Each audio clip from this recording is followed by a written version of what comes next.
다사다난한 인생을 살고 있는 미나킴입니다. 오늘은 외식 비용에 대해서 이야기해볼 거예요. 여러분은 한 달에 외식 비용을 얼마나 사용하세요? 통계 자료에 의하면 1인 가구 중 2030 세대만 보자고요. 이 사람들의 식비를 100%라고 봤을 때 70%가 외식을 합니다. 엄청 높은 통계 비율이에요. 70%가 외식이라니.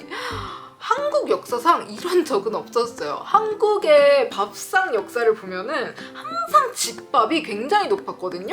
그리고 외식을 보면은 반토막이 안 됐던 시절도 굉장히 길어요. 그러다가 외식이 조금씩 올라오기는 시작을 했는데 그럼에도 불구하고 언제나 집밥이 든든하게 버티고 있었단 말이에요. 근데 2023년 1분기에 뒤집어 엎어집니다.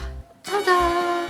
외식 지출이 집밥을 추월해버렸어요. 그래도 우리가 그나마 다행이라고 봐야 될 점은 이 통계의 대상이 전 국민이 아니었어요. 이 통계의 대상은 1인 가구였습니다. 1인 가구의 식비만 봤을 때 외식이 집밥을 넘겨버린 거죠. 우리가 봐야 될 게 그거거든요. 1인 가구에 굉장히 많은 퍼센테이지를 차지하는 게 2030인데 그만큼의 퍼센트를 차지하는 게 노년층이란 말이에요. 근데 청년층 같은 경우는 지금 이미 외식이 70%잖아요. 그러면 이 말은 무슨 뜻이냐? 노년이 그만큼 집밥이 거의 70%에 다다르게 먹고 있고 외식 비율이 굉장히 작아야지 이루어질 수 있는 퍼센테이지다. 노년층이 집밥을 많이 소비해주고 있기 때문에 지금까지 외식이 집밥을 눌러버리는 역사가 없었던 거란 말이에요. 그런데 올해 넘겨버린 거죠.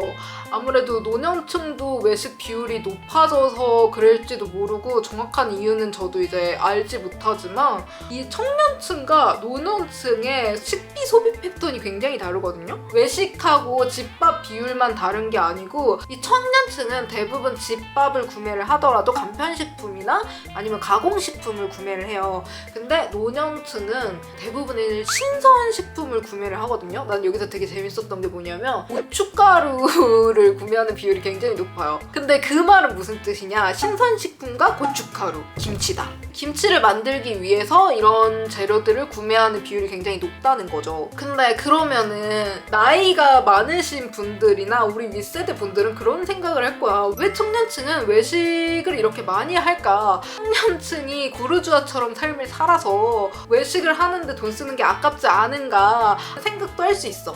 근데 나도 사실 외식을 조금 줄이면 되지 않나라는 생각을 해봤었던 사람 중 하나로서 여기에 대해서 따져보자면 청년층이 외식을 많이 할 수밖에 없는 이유 중 하나는 밖에서 일을 하기 때문이에요. 밖에서 일을 하기 때문에 어쩔 수 없이 세 끼 중 한 끼는 밖에서 먹을 수밖에 없어. 그럼 외식을 해야 되잖아요. 그럼 당연히 외식의 비율이 올라가겠죠? 세 끼 중 한 끼니까? 그럼 뭐야 30%만 해도 30%야. 근데 또 이걸 떠나서 청년들이 밖에서 일을 하고 오면은 집에서 굉장히 많이 지쳐요. 요즘 맞벌이도 또 많다? 옛날 같은 경우는 결혼한 부부들만 봐도 보통 아내가 요리를 하기 때문에 집밥의 비율이 높을 수밖에 없었어요. 근데 요즘 맞벌이니까 둘 다 힘들어. 배달시켜 먹는 게 편해. 그러다 보니까 배달 비율이 올라가고 외식 비율이 올라갈 수밖에 없어요. 그리고 또 결정적으로 엄청 큰 영향을 미친 것 중 하나가 배달 플랫폼의 발전이에요. 배달 플랫폼이 엄청 발전이 돼가지고 우리는 너무 쉽게 배달을 시켜 먹을 수 있고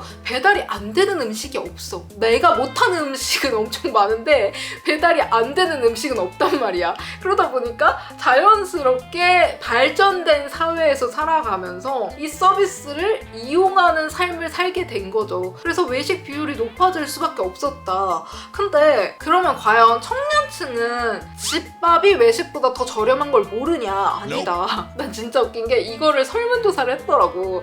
아니다. 청년층도 인지하고 있다라는 조사 결과가 나왔어. 이걸 진짜 모를 거라고 생각한 건가? 아니지.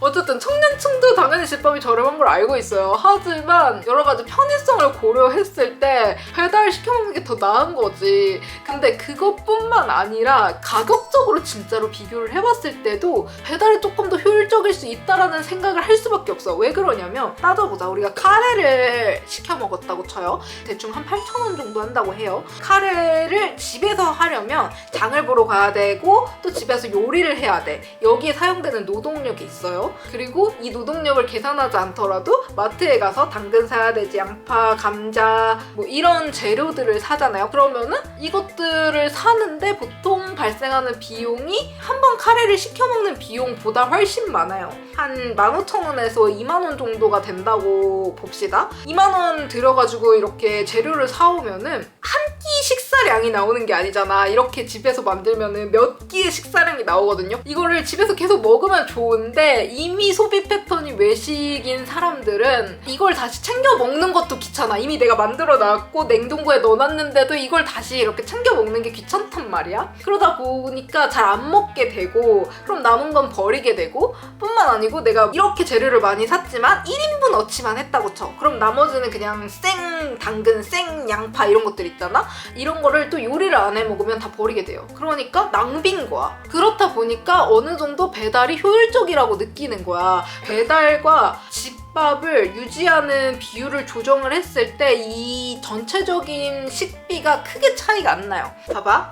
2021년도 1분기에 집밥이 38만 원이다? 근데 외식이 28만 원이잖아? 결국 더하면은 64만 원이야. 근데 2023년 와서 가격 따져보면 결국 더하면은 75만 원이란 말이에요. 크게 가격에 차이가 없다는 말이죠. 이 갭 차이를 엄청 크게 받아들이지 않는단 말이에요. 그래서 이거는 내가 느끼는 부분이어서 일반화할 수는 없는 부분인데, 약간 이 외식이 효율적이라고 생각하는 청년층은 나무를 보고 이걸 좀 비난적인 시선으로 바라보는 어른들은 숲을 보는 느낌이라고 해야 되나? 이걸 적절하게 섞어서 봐야 된다라고 생각을 하는데, 무슨 뜻이냐면 이 외식을 많이 했을 때랑 외식을 적게 했을 때랑 96,000원 차이밖에 안 나라고 생각을 하기 때문에 96,000원 차인데 그냥 뭐 시켜 먹지 하면서 이런 식으로 또 해서 소비가 또 커지기도 하거든요. 그 정도 차이를 크게 바라보지 못하는 것 같아. 정말 많은 청년들이 내 월급이라는 계산을 조금 하지 않고 이거에서 이거를 뺀 차액을 생각하고 그 차액을 사회적인 기준에서 바라보는 거야. 이게 무슨 말이냐면, 사회적인 기준에서 바라본다는 게, 왜 지금은 뭐 10만 원 정도 예를 들어 차이가 나잖아요. 이 10만 원이라는 돈의 가치를 볼게. 이 10만 원이라는 돈의 가치를 봤을 때 옛날에는 10만 원이라는 돈이 있으면은 친구랑 술을 마시면 두세 번 정도 술을 마실 수 있었어요. 근데 요즘에 10만 원은 한 번 술을 먹거나 아니면 두 번도 먹기 힘들어. 물가가 이렇게 올라간 만큼 이 10만 원의 가치가 많이 떨어졌죠. 그렇기 때문에 이 10만 원을 그렇게 크게 보지 않아. 어차피 돈 버는데 한 10만 원 정도 더 쓰고 그냥 편하게 외식하지 라고 생각을 하는 거고, 이 다른 또 사람들의 관점에서는 봤을 때는 전체 수만 보는 거야. 내 월급만 보는 거지. 특히나 이제 노년층 같은 경우는 사회적 활동을 하고 있지 않잖아요. 이 생산성이 얼마나 있느냐의 차이도 있겠지만, 뭐 예를 들어서 한 달에 받는 돈이 100만 원이야. 그러면은 이 100만 원에서의 10만 원 차이는 굉장히 크죠. 그렇다 보니까 이 전체 나에게 들어오는 돈과 내가 융통할 수 있는 돈, 그 사이에서 10만 원을 바라보기 때문에 이 10만 원의 가치가 좀 커. 그렇기 때문에 이 사람들을 조금 더 이해할 수가 없는 거죠. 10만 원 아까운 줄 모른다. 이렇게가 되는 거야. 그래서 보는 관점의 차이가 굉장히 있는 것 같거든요. 어디까지나 이건 나의 생각일 뿐이에요. 여러분 어떻게 생각할지 모르고 뭐 이게 뭐 객관적으로 증명된 사실도 아니에요. 근데 내가 바라봤을 때 식비뿐만 아니고 뭐 예를 들어서 가전을 사요. 가전을 사면은 체감가라는 게 존재한단 말이에요. 캐시백을 해준다거나 상품권을 준다거나 포인트를 쌓아준다거나 해서 마이너스 되는 금액이 있어. 그래서 이걸 포함을 해가지고 체감가라고 말을 하거든요. 그러면 요즘 사람들은 이 체감가에 대해서 신경을 쓰는 거야. 그래서 나에게서 정가만큼의 돈이 지출된다고 생각하지 않아. 이게 되게 커. 왜냐면 내가 카드로 뭔가를 샀어. 그러면 포인트를 얼마 돌려받기 때문에 내가 이 물건을 구매하는 데 들어간 돈은 정가 빼기 포인트라고 생각을 해. 그러니까 소비가 커질 수밖에 없어. 이게 나무를 본다는 뜻이거든요. 이게 어떻게 보면 똑똑한 거거든. 왜냐면 혜택을 이용할 줄 안다는 거잖아. 이 노년층에 정말 많은 사람들이 그걸 못하는 이유가 이 혜택을 이용하는 방법을 잘 몰라. 근데 혜택을 이용하는 방법을 너무 잘 안 나머지 그 마케팅에 빠져버린 거야. 이게 마케팅에 말린 거거든요. 굉장히 많은 청년층이 이 전략 전술 이유를 알매도 불구하고 당하는 사람도 많고 그거에 혹해서 휘말리는 경우도 굉장히 많아. 그래서 바라보는 시선이 약간 조금 더 나무에 쏠렸고 조금 더 숲에 쏠리는 느낌? 조금 중간으로 와야 한다라는 개인적인 생각을 해봅니다. 뭐 여러분은 어떻게 생각할지 모르겠지만요.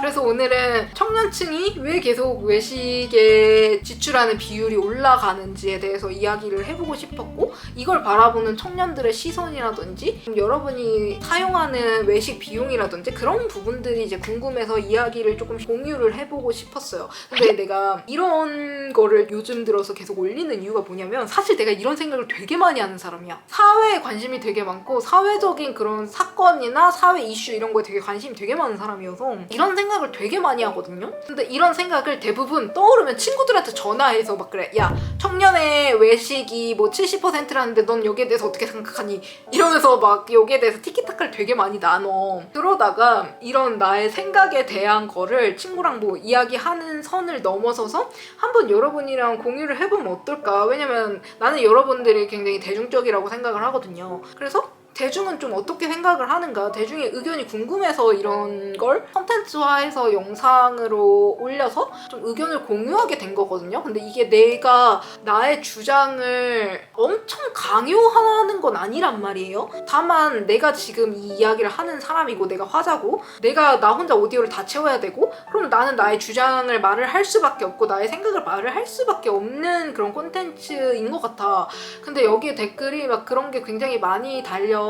나의 사상이나 나의 가치관이나 나의 생각을 되게 비난적으로 바라보는 그런 댓글이 되게 많이 달리거든요. 근데 나는 누가 틀렸다 맞다를 재려는 게 아니고 여기에 대해서 계속 이야기를 해보고 싶은 건데 조금 다르게 받아들이는 사람들도 있는 것 같더라고. 나는 뭐 다르게 생각하더라고. 틀리다고 생각하지는 않거든요. 나랑 다른 의견이어도 너무 나를 비난하면서 공격적으로 댓글을 쓴다거나 아니면은 의견을 댓글로 적기 조금 꺼려진다거나 하는 그런 부분이 조금 없었으면 좋겠다라는 생각에 그냥 얘기해봤어요. 오늘은 여기까지.